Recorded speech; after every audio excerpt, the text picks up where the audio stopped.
வணக்கம் and welcome to filmi decoder. இன்னைக்கான வீடியோவில் நம்ம முதல்ல பார்க்க போகிற அப்டேட் என்னன்னா, ஆக்டர் தனுஷ் டைரக்ஷன் பண்ணி அவரே ஹீரோவாக நடிக்கிற படம் தான் ராயன். ராயன் படத்தோட ஷூட் ஆல்மோஸ்ட் கம்ப்ளீட் ஆகிருச்சு. ஸோ ஜூன் ஃபர்ஸ்ட் வீக்கில் ஆடியோ லான்ச் வைக்கலாம் அப்படின்னு டிசைட் பண்ணியிருக்காங்க. ஸோ ஃபுல் அண்ட் ஃபுல் ஒரு கேங்ஸ்டர் படமாக இந்த படம் ரிலீஸ் ஆக போகுது. ஸோ ஆஃப்டர் புதுப்பேட்டைக்கு அப்புறமா அகைன் தனுஷ் ஒரு கேங்ஸ்டராக வரப்போகிறாரு. அண்ட் அது மட்டும் இல்லாமல் தனுஷோட 50வது படம் இந்த ராயன் படம். ஸோ ஆடியோ லான்ச்சை கிராண்டாக வைக்கலான்னு பிளான் பண்ணியிருக்காங்க. நேரு ஸ்டேடியத்தில் இந்த படத்தோட ஆடியோ லான்ச் வைக்க போறாங்க. நெக்ஸ்ட் சங்கர் டைரக்ஷன்ல உலகநாயகன் கமலஹாசன் நடிக்கிற படம் தான் இந்தியன் 2. ஆக்சுவலா பாத்தீங்கன்னா இந்த படத்தோட ஷூட்டை 2019லயே ஸ்டார்ட் பண்ணிட்டாங்க. பட் இப்போ 2024 தான் இந்த படத்தை முழுசா கம்ப்ளீட் பண்ணிருக்காங்க.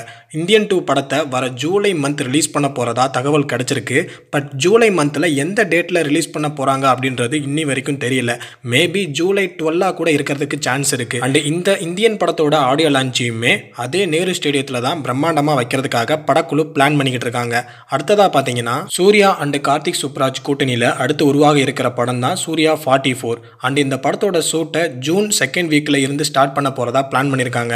அதுக்கான ப்ரீ ப்ரொடக்ஷன் ஒர்க்கையும் இப்போ ஸ்டார்ட் பண்ணிட்டாங்க. அண்ட் படத்தோட ஃபர்ஸ்ட் ஸ்கெடியூலை அந்தமான்ல எடுக்க போறதா பிளான் பண்ணிருக்காங்க. அண்ட் படத்துல நிறைய வார் சீக்வன்ஸ் இருக்கும்னு சொல்லப்படுது.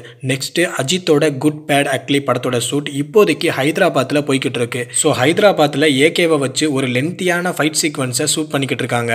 ஸோ இந்த படத்தோட ஸ்கெடியூல் முடியறதுக்கு ஆல்மோஸ்ட் 7 days ஆகும்னு சொல்லப்படுது. நெக்ஸ்ட் பார்த்தீங்கன்னா ஆக்டர் ரியோராஜ் அடுத்து நடிக்க இருக்கிற படத்தை ஸ்வினித் அப்படின்ற டைரக்டர் தான் டைரக்ட் பண்ண போறாரு. அண்ட் இந்த படத்துக்கு யுவன் தான் மியூசிக்கல் பண்ண போறாரு. அண்ட் இந்த படத்துல ரியோக்கு பேரா அயோத்தி அண்ட் எலெக்ஷன் படத்துல நடிச்ச பிரீத்தி அசரானி தான் நடிக்க போறாங்க. அண்ட் இந்த படத்தோட ஸ்டோரியுமே லவ்வை டிபெண்ட் பண்ணி தான் இருக்க போகுது. ரீசெண்டா இவரோட நடிப்பில் வெளிவந்த ஜோ படம் ஆடியன்ஸுக்கு பிடிக்கிற மாதிரி நல்லாவே இருந்துச்சு. ஸோ அடுத்து ரியோராஜ் நடிக்க போற அடுத்த படம் எப்படி இருக்கும் அப்படின்றத நம்ம வெயிட் பண்ணி பார்க்கலாம். அடுத்து பார்த்தீங்கன்னா மே 17 2 படங்கள் ரிலீஸ் ஆக போகுது. ஒன்று சந்தானத்தோட இங்கே நான் தான் கிங்கு, இன்னொரு படம் உரியடி விஜயோட எலெக்ஷன் படம். ஸோ இந்த 2 படங்களுக்குமே புக்கிங் இப்போ ஓப்பன் பண்ணியிருக்காங்க. ஸோ டிக்கெட்டை புக் பண்ணி படத்தை போய் தேட்டரில் பார்த்து என்ஜாய் பண்ணுங்க. நெக்ஸ்ட் பார்த்தீங்கன்னா அரண்மனை பார்ட் 4 இப்போ வரைக்கும் 50 கோடிக்கு மேலே வேர்ல்டு வைடாக கலெக்ஷன் பண்ணியிருக்கு. ஆக்சுவலாக படத்துக்கு நெகட்டிவ் தான் அதிகமாக கிடைச்சிது. பட் இன்னமும் இந்த படம் நிறைய தேட்டர்ஸில் ரன் ஆகிக்கிட்டு தான் இருக்குது. அண்ட் ஆடியன்ஸுமே ஃபேமிலியோட படத்தை பார்த்துட்டு தான் இருக்காங்க. ஸோ படம் பார்க்காதவங்க போய் பாருங்க. என்னை பொறுத்த வரைக்கும் இந்த படம் ரொம்பவும் ஆவரேஜான படமாக தான் இருந்துச்சு. பட் கலெக்ஷன் பொறுத்த வரைக்கும் ஓரளவுக்கு நல்லாவே பண்ணியிருக்கு.